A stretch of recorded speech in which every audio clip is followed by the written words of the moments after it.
Chapter 7. The pieces of the puzzle were finally beginning to fall into place. This explains why there was no ransom note, Nancy continued. Barton's kidnappers weren't interested in getting money, just in keeping him from spilling the beans.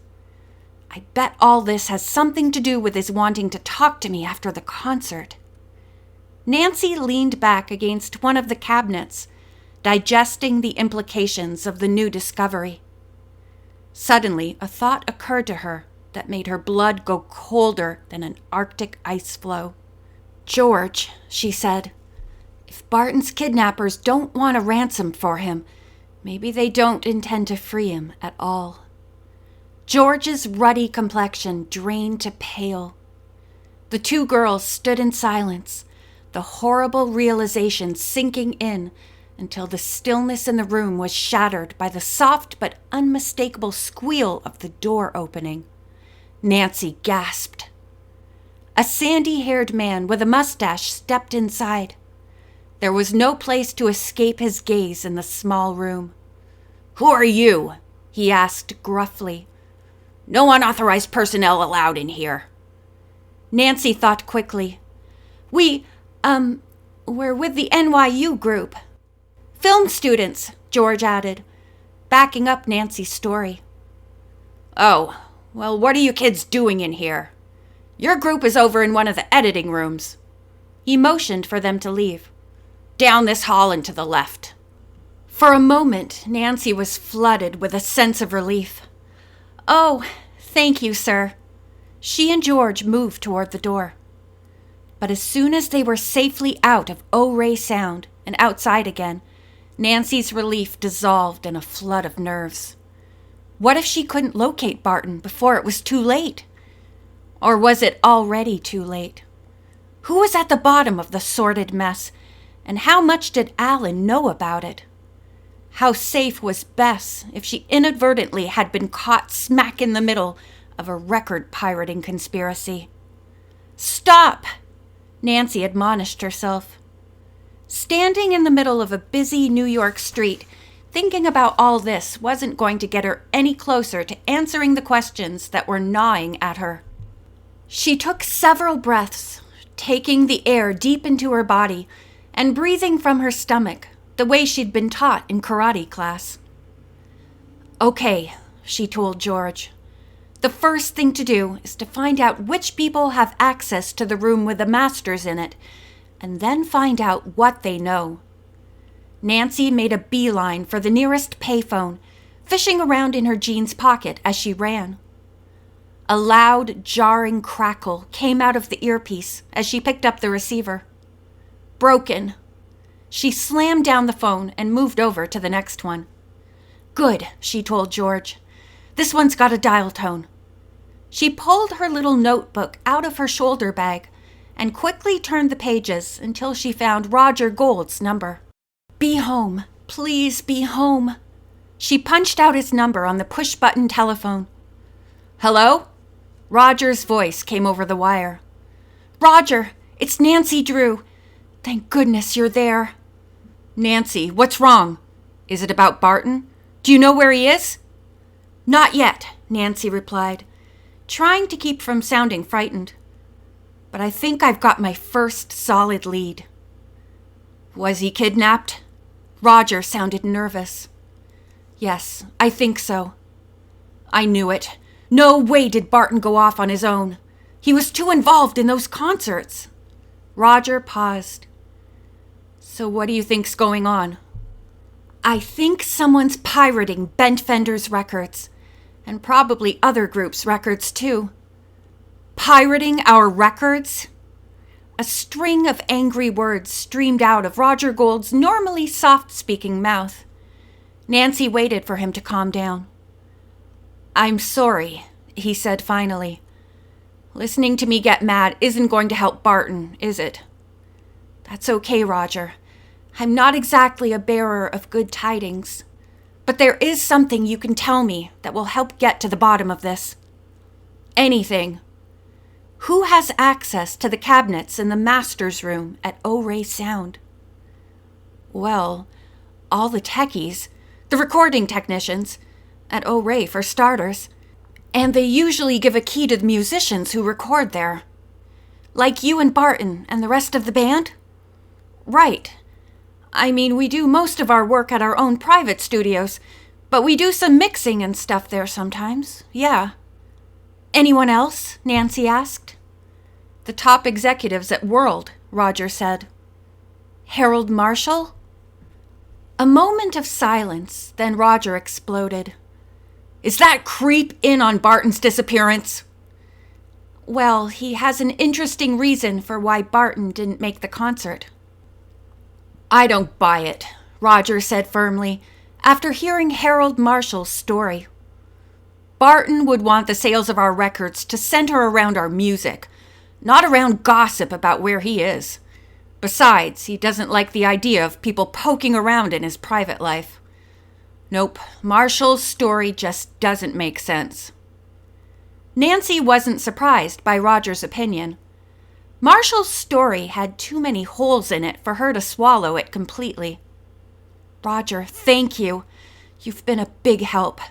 Oh, and one more thing. How does Harold Marshall get along with his secretary? Vivian? They're a perfect team. The witch and the warlock. Marshall thinks she's the greatest thing since stereophonic sound. The rat has had his eye on her since the day she came to work for him. And she'll do anything he asks. And I mean anything. Roger, would Vivian do Marshall's dirty work? Nancy pictured Vivian sneaking into the master's room. Sure. And would Marshall be low enough to pirate his own company's records and pocket the profit? That toad is low enough to do anything, Roger answered. You know, it's possible that we might have our man, Nancy said. But we have to catch him in the act to make sure. You just tell me what I have to do to help, Roger offered. I'd be only too happy to nail that bum. The best thing you can do is act as if nothing's happened. Meet us at the club tonight.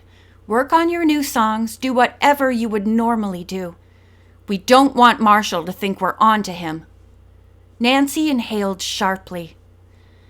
Because if Barton's disappearance is any indication, what we know could be hazardous to our health. She hung up the phone and looked at George. Come on. We've got to find out a lot more before we crack this case. Action! George rubbed her hands together. This is the part I like best. Nancy shook her head. I'm not so sure this is action you'll enjoy.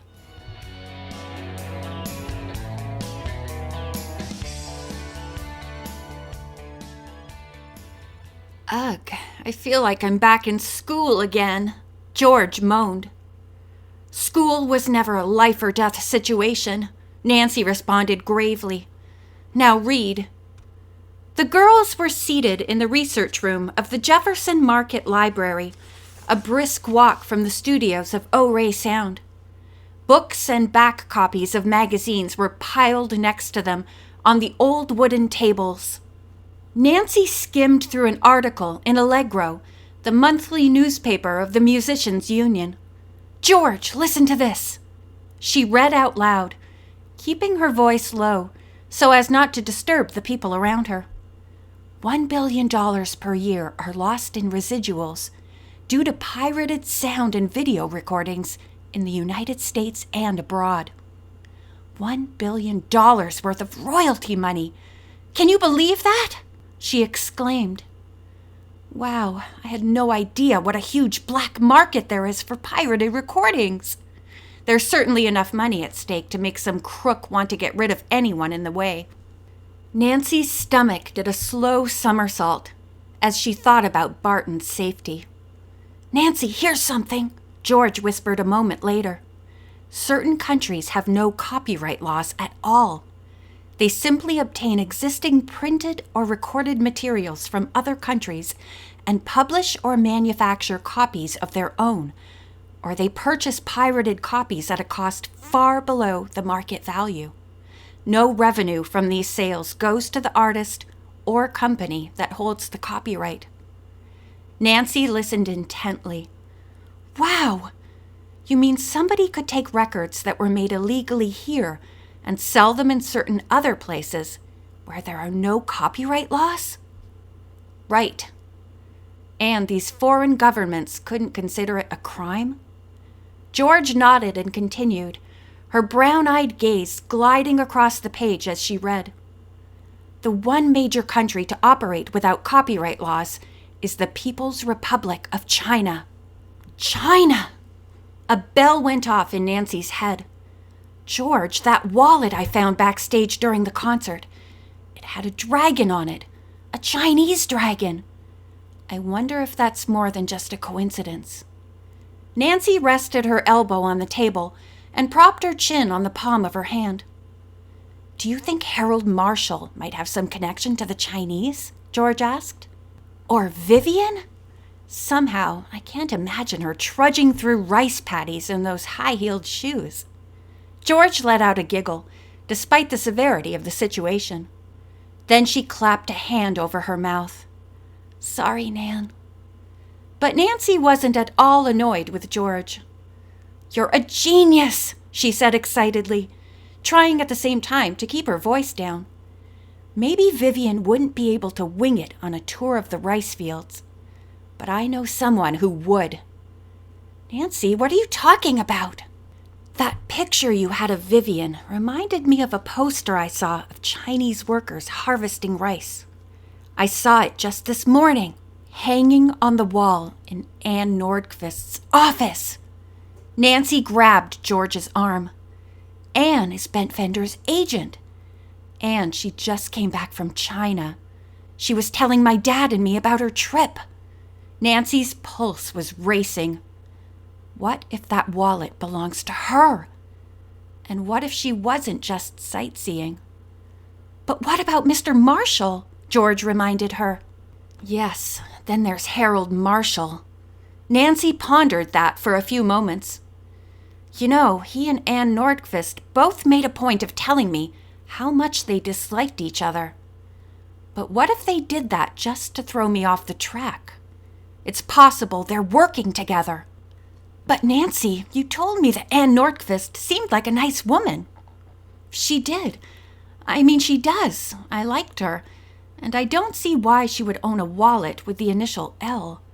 Still, I don't think we can rule her out entirely. You can never be too sure. I guess not.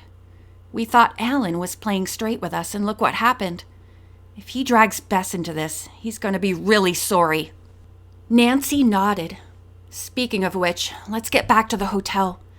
I want to pick up Ned and get to the club. Bess's Wonder Boy and I are in for a little heart-to-heart. She gathered up the books and bound volumes of magazines and began replacing them on the shelves. And, she added, I think I ought to do a little checking up on Miss Anne Nordqvist. Yeah, George said. Maybe she got tired of earning her 10% and decided to make a real killing. I hope it hasn't gone that far. Nancy hesitated before going on. As far as murder. End of chapter 7.